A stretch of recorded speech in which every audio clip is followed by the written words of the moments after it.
basically saying that, asking me to comment on the fact that there's such a decreased level of civic involvement, including activism today compared to then.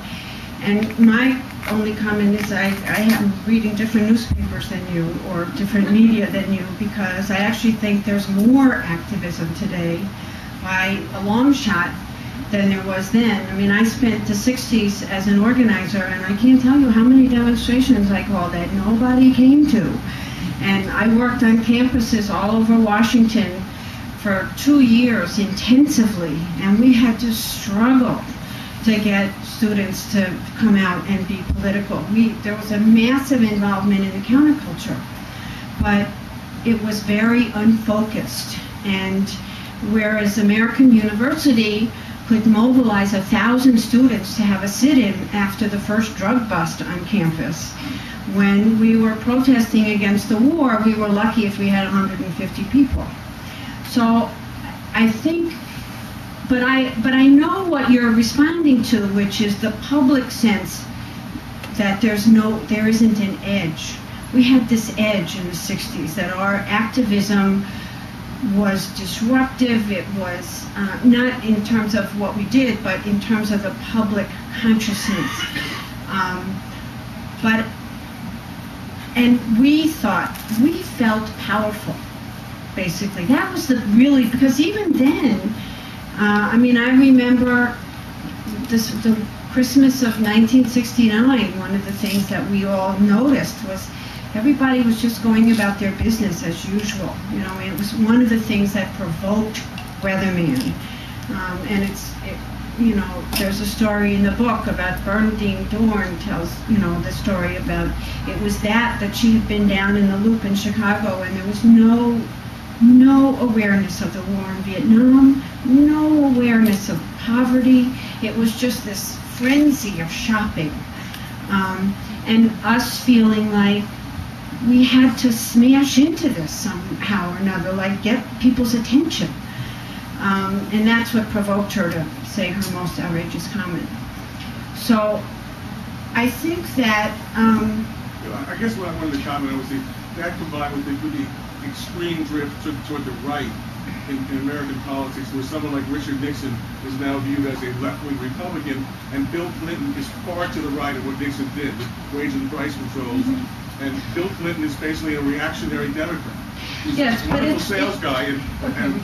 It's a different time, and you know, the corporate and political structure has moved on 50 years later from where they were then. And so in terms, I don't want to get into like the formal political situation today, because you know, we would probably agree about a lot of it. But I think the point I was trying to make is we felt powerful in large part because of the civil rights movement. The civil rights movement engaged with power.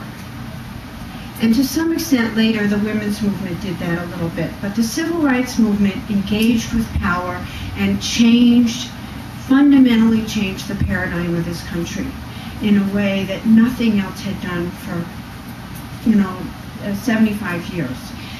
And it was an incredible moment to be a young person, because it made us all feel phenomenally powerful, that people could come together, and everyone from sharecroppers to students in the South put their shoulder against this intractable problem and changed it. Now I can look back and see, well, people actually engineered the civil rights movement. They started in the 30s. They made a selection about where they were going to focus their effort on schools for very strategic reasons.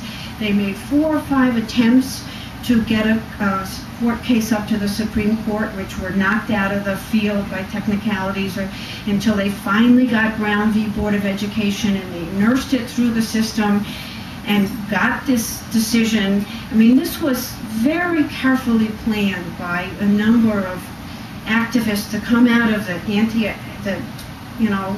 2 generations removed from the abolitionist movement and the anti-lynching movement. So we didn't know that at the time, but we were beneficiaries of this enormous sense of power from the civil rights movement.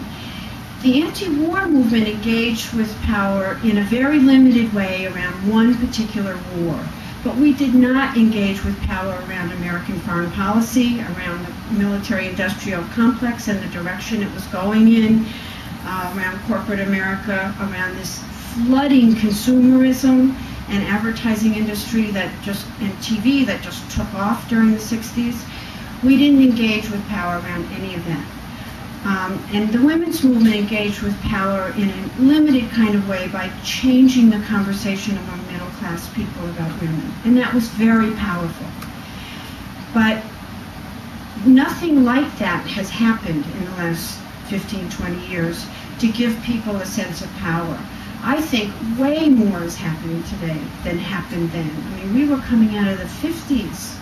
You know, it was uptight and really, really passive. So huge things are happening today on every level of society. But we don't, it's true that there isn't that sense of power that we had back then, so it feels differently.